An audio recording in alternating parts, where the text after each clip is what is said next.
জিবরাইল আলাইহিস সালামের সাথে রাসূল সাল্লাল্লাহু আলাইহি ইসলামের যে সাক্ষাৎ হলো, সেটা হলো রাসূল সাল্লাল্লাহু আলাইহি ইসলামের জন্য খুবই অবাক করা একটা ঘটনা। কারণ তিনি এর জন্য প্রস্তুত ছিলেন না কোনোভাবেই, এবং তিনি বুঝতেও পারছিলেন না যে কেন এমন হচ্ছে, এবং সে কারণে আমরা দেখি যে তিনি ভয় পেয়ে যান এবং ভয় পেয়ে তিনি ঘরে ফিরে আসেন। এবং সেই ঘরে ফিরে আসার পরে আমরা দেখি যে তিনি খাদিজা রাদিয়াল্লাহু আনহাকে বলতে থাকেন, আমাকে ঢেকে দাও, আমাকে ঢেকে দাও। এবং খাদিজা রাদিয়াল্লাহু আনহাও তাকে সাথে সাথে ঢেকে দিলেন, তাকে সান্ত্বনা দেওয়ার জন্য চেষ্টা করলেন। এখানে আমরা দেখি যে রাসূল সাল্লাল্লাহু আলাইহি ইসলাম এই যে একটা হতবিহ্বল অবস্থার মধ্যে ছিলেন, সেই অবস্থায় কার কাছে তিনি সহযোগিতা চাইতে গেলেন, কার কাছে তিনি সান্ত্বনা খুঁজতে গেলেন, সেটা আমরা দেখি যে তার প্রিয়তমা স্ত্রী খাদিজা রাদিয়াল্লাহু আনহার কাছে। এখান থেকেও আমরা দেখি যে একজন স্ত্রীর সাথে স্বামীর যে সুন্দর সম্পর্ক এবং বিশ্বস্ততা, সেটা এখান থেকে প্রমাণিত হয়। এবং তিনি খাদিজা রাদিয়াল্লাহু আনহার কাছে সব কিছু সবিস্তারে বর্ণনা করেন। তো এখান থেকেও বোঝা যায় যে খাদিজা রাদিয়াল্লাহু আনহা আসলে কী ধরনের চরিত্রের মহিলা ছিলেন, যে রাসূল সাল্লাল্লাহু আলাইহি ইসলাম একটু দ্বিধাগ্রস্ত হন নাই তাকে সমস্ত ঘটনা খুলে বলতে। এবং এটা থেকে তাদের যে পারস্পরিক সম্পর্ক এবং নৈকট্যতা, সেটা খুব সুন্দরভাবেই আমরা দেখতে পাচ্ছি। খাদি রাসূল সাল্লাল্লাহু আলাইহি ইসলাম অন্য কারো কাছে যেতে পারতেন, যে মুরব্বী হিসেবে আবু তালিবের কাছে যেতে পারতেন, বা অন্য কারো কাছ থেকে পরামর্শ চাইতে পারতেন, কিন্তু সেটা না করে তিনি প্রথম যার কথা স্মরণ করেছেন, যার কাছে ফিরে এসেছেন, তিনি হচ্ছেন খাদিজা রাদিয়াল্লাহু আনহা। এবং এর মাধ্যমে আমরা দেখতে পাচ্ছি যে নবুয়তের ঘটনা প্রথম তিনি শেয়ার করেছেন তার স্ত্রীর কাছে, এবং তার যে নবুয়তের শিক্ষা দেওয়া বা কোরআনের বাণী শিক্ষা দেওয়া, সেটাও শুরু হয়েছে খাদিজা রাদিয়াল্লাহু আনহার কাছ থেকে।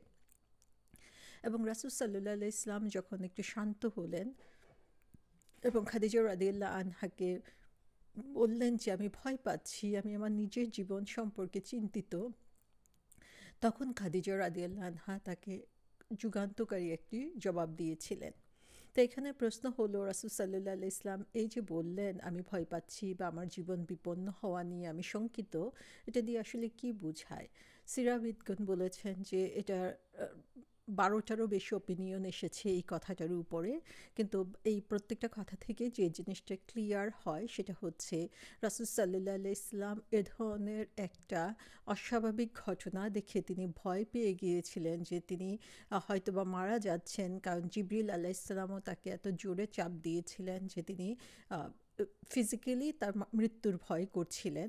আবার আরেকটা জিনিস আমরা দেখতে পাই যে এইটা থেকে আরেকটা অর্থ বের হয়ে আসে যে তিনি এত ভয় পেয়েছিলেন কারণ তিনি কিছু শব্দ শুনছিলেন, আগে থেকেই সালাম শুনছিলেন, কিছু স্বপ্ন দেখছিলেন যেটা আসলে নর্মাল পিপল দেখে না এবং তারা দেখতে পাচ্ছিল না। তো রাসূল সাল্লাল্লাহু আলাইহি ইসলাম ভয় পাচ্ছিলেন যে তো ওনার বুদ্ধি বা বিবেচনা নিয়ে, বা তিনি চিন্তিত ছিলেন যে ওনার কোনো সমস্যা হচ্ছে কিনা, যে কারণে তিনি এইসব জিনিস দেখতে পাচ্ছেন বা শুনতে পাচ্ছেন। তো যে কারণেই হোক না কেন, আমরা দেখি যে রাসূল সাল্লাল্লাহু আলাইহি ইসলাম নবুয়তের জন্য প্রস্তুত ছিলেন না, যে তিনি যে নবুয়তের দাবি করবেন নিজে থেকে, সেটার জন্য তিনি যেমন প্রস্তুত ছিলেন না, তার স্বাভাবিক প্রতিক্রিয়া থেকেই এটা বোঝা যায় যে কাফেররা যে ধরনের অপবাদ তাকে দিত যে তিনি নিজে থেকে কোরআনের কথাগুলো বলছেন বা এগুলো আসলে আল্লাহর তরফ থেকে আসে নাই, সেটাই এখান থেকে ভুল প্রতীয়মান হচ্ছে। তারপর আমরা দেখি যে খাদিজা রাদিয়াল্লাহু আনহা যখন রাসূল সাল্লাল্লাহু আলাইহি ইসলাম ভয় পেয়ে তার কাছে চলে আসলেন এবং তিনি শঙ্কিত ছিলেন, সেই সময়ে তিনি যে কাজটা করলেন সেটা হচ্ছে যে সাথে সাথেই তিনি কিন্তু তাকে কোশ্চেন করা শুরু করলেন না। তিনি সময় দিলেন। রাসূল সাল্লাল্লাহু আলাইহি ইসলাম যখন সুস্থির হলেন তখন তার সাথে তিনি কথা বলা শুরু করলেন, এবং রাসূল সাল্লাল্লাহু আলাইহি ইসলাম তখনই তাকে সমস্ত কিছু বর্ণনা করলেন। তাই যখন যে কোনো অ্যাকিউট সিচুয়েশনে যখনই কোনো সমস্যার সৃষ্টি হয়, তখন আসলে আমাদেরকে ফিজিক্যালি এবং মেন্টালি স্টেবল হওয়ার জন্য কিছু সময় নিজেদের দরকার, যে কারণে হচ্ছে হুট করে কোনো কিছু না করে বরং সবাইকে সে ধরনের একটা সময় দিয়ে তার পরিস্থিতি সামাল দেওয়ার চিন্তা করা উচিত। এখানে আমরা দেখি খাদিজা রাদিয়াল্লাহু আনহা যখন রাসূল সাল্লাল্লাহু আলাইহি ইসলামকে সান্ত্বনা দিলেন, তখন যেই কথাগুলো বললেন, এই কথাগুলো আসলে রাসূল সাল্লাল্লাহু আলাইহি ইসলামের চরিত্রের একটা সনদ। তিনি কেমন মানুষ ছিলেন সেটা এখান থেকে সুস্পষ্টভাবে বোঝা যায়। খাদিজা রাদিয়াল্লাহু আনহা বললেন যে আল্লাহর কসম, কখনো না।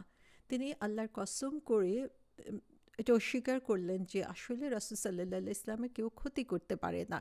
এখানে তার যে কনফিডেন্স, রাসূল সাল্লাল্লাহু আলাইহি ইসলামের উপরে যে বিশ্বাস এবং আস্থা, সেটা খাদিজা রাদিয়াল্লাহু আনহার কথায় বোঝা গেল। এবং এখান থেকে আমরা দেখি যে যদিও তিনি কোরআন জানতেন না, কোনো হাদিস জানতেন না বা ইসলামিক রুলিংস সম্পর্কে তার জানা ছিল না, কিন্তু তার এই কথাতে আমরা দেখি যে তার যেই প্রজ্ঞা, তার যে বুদ্ধি এবং সুন্দর চিন্তা ভাবনা, সেখান থেকে এটা বোঝা যাচ্ছে যে তুমি যদি কোনো ভালো কাজ করো তাহলে আল্লাহ তোমার প্রতি ভালো হবে। এবং এই ব্যাপারে খাদিজা রাদিয়াল্লাহু আনহা খুবই দৃঢ় ছিলেন, যে কারণে তিনি আল্লাহর নামে শপথ করে এই কথাটা বলছেন যে আল্লাহর কসম, কখনো না, আল্লাহ আপনাকে কখনো অপমানিত করবেন না। তার মানে হচ্ছে রাসূল সাল্লাল্লাহু আলাইহি ইসলামের উপরে তার কতটুকু দৃঢ় বিশ্বাস ছিল সেটা আমরা দেখতে পাচ্ছি, যেটা তার মতো মানুষকে আল্লাহ কোনো ক্ষতিকর বস্তু দিয়ে প্রভাবিত করবেন সেটা কখনোই হতে পারে না। এবং কীভাবে তিনি সান্ত্বনা দেওয়া শুরু করলেন সেটাও আমরা এখানে দেখতে পাচ্ছি, যে তার কথা বা তিনি কি দেখেছেন সেটা নিয়ে হাসি ঠাট্টা না করে বরং তিনি তাকে সার্বক্ষণিক সহযোগিতা করে গেলেন। এখানে দেখি তারপরে তিনি যে কথাটা বললেন, আপনি তো আত্মীয় স্বজনদের সাথে সদ্ব্যবহার করেন। আমরা দেখি যে এরপরে কয়েকটা পয়েন্ট তিনি বলেছেন, সেই পয়েন্টগুলো, যে 5টা জিনিস এখানে বলা হয়েছে, যে রাসূল সাল্লাল্লাহু আলাইহি ইসলামের চরিত্রের 5টা দিক তুলে ধরা হয়েছে, তার কাজের 5টা দিক তুলে ধরা হয়েছে। সেই 5টা দিকের উদাহরণ দিয়ে তিনি তাকে সান্ত্বনা দিচ্ছেন যে যারা এই ধরনের কাজ করে তাদেরকে মহান প্রভু কখনোই কষ্টকর বা ক্ষতিকর জিনিস দিয়ে প্রভাবিত করবেন না। সেই 5টা জিনিস কী ছিল? একটা হচ্ছে আত্মীয় স্বজনের সাথে সদ্ব্যবহার করা, সেকেন্ড হচ্ছে অসহায় দুর্বলের দায়িত্ব বহন করা, নিঃস্বকে সাহায্য করা, মেহমানের মেহমানদারি করা এবং দুর্দশাগ্রস্তকে সাহায্য করা। তাহলে এখান থেকে রাসূল সাল্লাল্লাহু আলাইহি ইসলামের চরিত্রের সবচেয়ে সুন্দর যে দিকটা বের হয়ে আসছে সেটা হচ্ছে যে তিনি সবসময় অসহায়ের সাহায্যকারী ছিলেন। আমরা জানি যে রাসূল সাল্লাল্লাহু আলাইহি ইসলাম নিজে ছিলেন একজন ইয়াতিম। তিনি ছোটকাল থেকে বড় হয়েছেন অন্যের আশ্রয়ে, এবং এমন না যে তিনি খুব আহ্লাদে বড় হয়েছেন বা কোনো কিছু না চাইতেই পেয়ে গিয়েছেন, এরকম না, বরং রাখাল হিসাবে ব্যবসা করে বিভিন্নভাবে তাকে তার সময়গুলোকে কাটাতে হয়েছে। কিন্তু সেই সময়ে আমরা দেখি যে তার চরিত্রের সবচেয়ে সুন্দর দিক যেটা, যে কোনো মানুষের সাথে তিনি কখনো খারাপ ব্যবহার করেন নাই, বরং যারা অসহায় ছিল, নিঃস্ব ছিল, দুর্দশাগ্রস্ত ছিল, তাদেরকে তিনি সাহায্য করেছেন। তাহলে রাসূল সাল্লাল্লাহু আলাইহি ইসলাম যে শুধু ইব্রাহিম আলাইহিস সালামের ধর্ম ফলো করেছিলেন তাই না, একজন মানবতাবাদী হিসাবে তার প্রত্যেকটা কাজ ছিল প্রশংসার যোগ্য, এবং যে কারণে খাদিজা রাদিয়াল্লাহু আনহা অত্যন্ত দৃঢ়তার সাথে বলতে পেরেছিলেন যে যিনি এভাবে অসহায়কে সহায় হন, যিনি আত্মীয় স্বজনের সাথে কখনো খারাপ ব্যবহার করেন নাই, কারণ আমরা জানি যে তার অনেক ধনী আত্মীয় স্বজন ছিল, কিন্তু তার মানে এই না যে তাকে সমস্ত কিছু দিয়ে দেওয়া হয়েছে, অথবা গরিব আত্মীয় স্বজনদের সাথেও কিভাবে সুন্দর সম্পর্ক রক্ষা করতে হয় এটা আমরা রাসূল সাল্লাল্লাহু আলাইহি ইসলামের কাছ থেকে দেখতে পাই। তো একজন মানবতাবাদী হিসাবে মানবিক চরিত্রের যে বিকাশ রাসূল সাল্লাল্লাহু আলাইহি ইসলামের মাধ্যমে ঘটেছিল নবুয়তের অনেক আগ থেকেই, সেটাই আমরা এখানে তার সার্টিফিকেট হিসাবে দেখতে পাচ্ছি। এবং আমরা যে জিনিসটা দেখি যে রাসূল সাল্লাল্লাহু আলাইহি ইসলাম যদিও এর আগ পর্যন্ত নবী ছিলেন না, কিন্তু তারপরেও একজন ভালো মানুষ হওয়ার জন্য যে গুণাবলীগুলো, সেই গুণাবলীগুলো সব কিছুই তার মাঝে ছিল। সেজন্য আমরা দেখি যে শুধুমাত্র নামাজ রোজা করলে ইবাদত হয়ে যাবে এবং সেটাই আল্লাহর কাছে গ্রহণযোগ্য হবে তা কিন্তু না, বরং তার আগে আমরা দেখি যে ভালো ব্যবহার, ভালো স্বভাব, মানুষের সাথে ভালো আচরণ, সেটাকে আল্লাহ সুবহানাহু ওয়া তাআলা প্রথম থেকেই পছন্দনীয় চরিত্র হিসাবে আমাদেরকে ফলো করার জন্য দিয়ে দিয়েছেন। তো আল্লাহর হক আদায় করার সাথে সাথে মানুষের হক আদায় করা, আমাদের আশেপাশে যারা রয়েছে তাদের হক আদায় করা, সেই ব্যাপারেও আমাদেরকে সচেতন হতে হবে। এখানে আমরা দেখি রাসূল সাল্লাল্লাহু আলাইহি সাল্লাম মানুষের জন্য যত ভালো কাজ আছে যেভাবে সম্ভব তিনি করে যাচ্ছিলেন, কিন্তু তারপরেও তিনি কিন্তু এই যে হেরা গুহার মধ্যে ধ্যানে বসতেন। কেন বসতেন? কারণ তিনি তো অলরেডি অনেক ভালো কিছু করছেন এবং সমাজকে সুন্দর পর্যায়ে নিয়ে যাওয়ার জন্য যা যা করা দরকার সেগুলো তিনি করে যাচ্ছিলেন।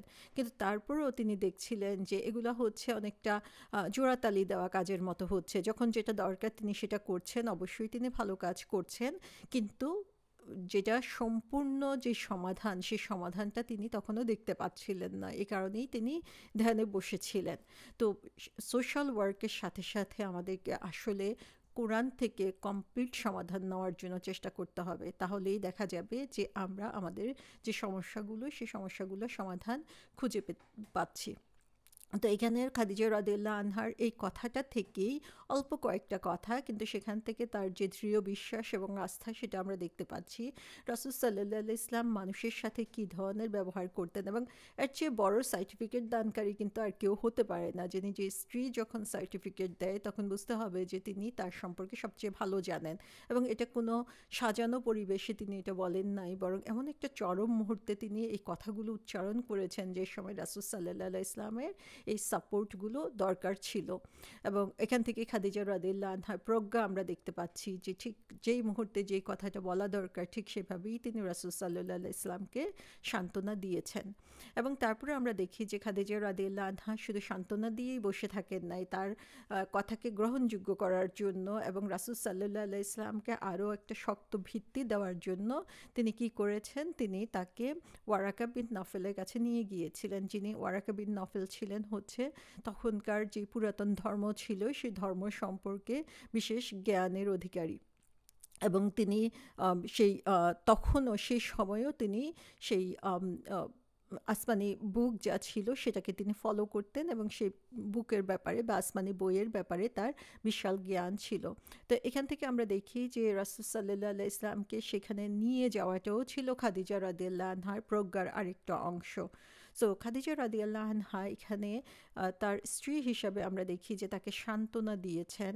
রাসূল সাল্লাল্লাহু আলাইহি ওয়াসাল্লাম সেই মুহূর্তে তাকে যা করতে বলেছেন যে আমাকে কাপড় দিয়ে জড়িয়ে দাও, তিনি সেটাও করেছেন, এবং তারপর তিনি আবার তাকে গাইড করেছেন যে কোথায় গেলে সঠিক ইনফরমেশন পাওয়া যাবে। এবং আমরা দেখি যে রাসূল সাল্লাল্লাহু আলাইহি ওয়াসাল্লাম খাদিজা রাদিয়াল্লাহু আনহার প্রত্যেকটা সাপোর্ট তিনি সেখানে গ্রহণ করেছেন।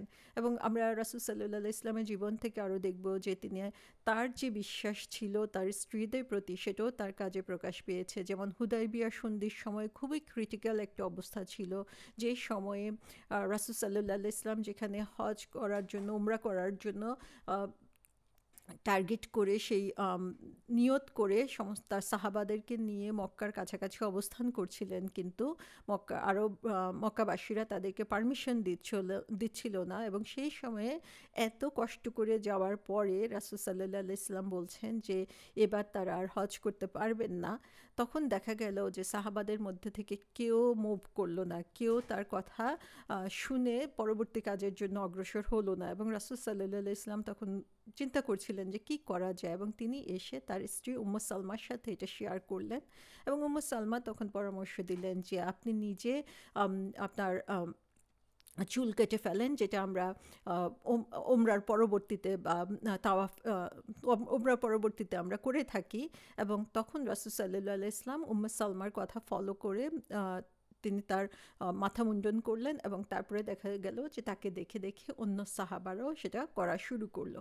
তো এখানেও আমরা দেখি যে রাসূল সাল্লাল্লাহু আলাইহি ওয়াসাল্লাম যে বিশ্বাস ছিল তার স্ত্রীদের প্রতি, তাদেরকে তিনি যে সম্মান দিতেন সেটাও এখানে বোঝা যাচ্ছে। সো খাদিজা রাদিয়াল্লাহু আনহা ওয়ারাকা বিন নফেলের কাছে নিয়ে গেলেন, এবং সেখানে যাওয়ার পরে যখন তাকে সমস্ত কিছু বলা হলো তখন আমরা দেখি যে ওয়ারাকা বিন নফেল তাকে স্বীকৃতি দিলেন যে হ্যাঁ, তার কাছে যেই ফেরেশতা এসেছে সেই ফেরেশতা আসলে মুসা আলাইহিস সালামের কাছে এসেছিল, এবং তিনি যে আল্লাহর নবী সে ব্যাপারে প্রথম স্বীকৃতি তিনি পাচ্ছেন হচ্ছে ওয়ারাকা বিন নফেলের কাছ থেকে। তো এখানে আমরা দেখি যে খাদিজা রাদিয়াল্লাহু আনহা হচ্ছেন প্রথম বিশ্বাসকারী রাসূল সাল্লাল্লাহু আলাইহি ওয়াসাল্লামের উপরে, এবং ওয়ারাকা বিন নফেল হচ্ছে প্রথম স্বীকৃতি দানকারী। এই দুজনেই রাসূল সাল্লাল্লাহু আলাইহি ওয়াসাল্লামকে আল্লাহর নবী হিসাবে মেনে নিয়েছিলেন। এবং ওয়ারাকা বিন নফেল এখানে যেই কথাটা বলেছেন সেটা খুবই গুরুত্বপূর্ণ একটি কথা, যে তিনি বলছেন যে আমি যদি যুবক থাকতাম তাহলে আমি তোমাকে সাহায্য করতে পারতাম যখন তোমার জাতির লোকেরা তোমাকে বের করে দিবে। এবং রাসূল সাল্লাল্লাহু আলাইহি ওয়াসাল্লাম কী পরিমাণ অবাক হয়েছিলেন এই কথাটা শুনে, যে আমার লোকেরা আমাকে বের করে দেবে। কারণ আমরা জানি যে রাসূল সাল্লাল্লাহু আলাইহি ওয়াসাল্লাম সবার কাছে কত পছন্দনীয় ছিলেন, তিনি আল আমিন ছিলেন, আস সাদিক ছিলেন, তাকে সবাই কত সম্মান করতো যদিও তিনি ছোট ছিলেন। সেখানে তাকে তার জাতির লোকেরা বের করে দিবে। কারণ আমরা জানি যে কোরাইশদের মধ্যে একটা বিরাট ঐতিহ্যের ব্যাপার ছিল যে বংশগত যে সম্পর্ক, এবং তাদের মধ্যে এই ট্রেডিশন ছিল যে গোত্রের কেউ একজন ভুল করলেও তাকে সমস্ত সাপোর্ট দিয়ে দেওয়া হতো। তো রাসূল সাল্লাল্লাহু ইসলাম খুবই অবাক হলেন এই কথা শুনে, এবং ওয়ারাকা বিন নফল যে কথাটা বললেন, তিনি বললেন যে যারাই এই আল্লাহর কথা এভাবে বলা শুরু করে তাদেরকেই তার সম্প্রদায়ের লোক দূরে সরিয়ে দেয়। সো এখান থেকে আমরা দেখি যে রাসূল সাল্লাল্লাহু ইসলামের কাছে এই জিনিসগুলা কত আশ্চর্যজনক ছিল, যে কিভাবে এটা সম্ভব, কিভাবে তাদেরকে এভাবে দূরে সরিয়ে দেওয়া হবে, যেটা তিনি বিশ্বাস করছিলেন না। আমরা অনেক সময় আসলে মনে কষ্ট পাই যে নিজের লোকেরা কষ্ট দিবে এই কথা চিন্তা করে, কিন্তু যখন আমরা দেখব যে এটা শুধুমাত্র দিনের কারণে, আমি কোরআন হাদিসের কথা বলার জন্য হচ্ছে, তখন আমাদেরকে স্বাভাবিকভাবে ধরে নিতে হবে যে এটাই হওয়া আসলে স্বাভাবিক। সে কারণে কষ্ট পেলেও আমরা দেখতে পাচ্ছি যে এখানে রাসূল সাল্লাল্লাহু ইসলাম ওয়ারাকার কাছ থেকে এটা আগে থেকেই জেনে নিয়েছিলেন, এবং আমরা জানি যে কিভাবে তাকে হত্যার প্ল্যান করা হলো 13 বছর, নবুয়তে 13 বছর পরে যেয়ে, এবং রাসূল সাল্লাল্লাহু ইসলামকে নিজ মাতৃভূমি ছেড়ে চলে যেতে হলো। তো এভাবেই শুরু হয়ে গেল রাসূল সাল্লাল্লাহু ইসলামের নবুয়তি জীবন, এবং রাসূল সাল্লাল্লাহু ইসলাম পুরো সারপ্রাইজড এবং খুব বিস্ময়কর অবস্থার মধ্য দিয়ে এই নবুয়তি জীবনের শুরু করলেন। এবং সেখানে আমরা দেখি যে তার আশেপাশে খুব কাছের মানুষ তাকে কিভাবে সাপোর্ট দিয়েছেন এরকম একটা ক্রিটিক্যাল অবস্থাতে।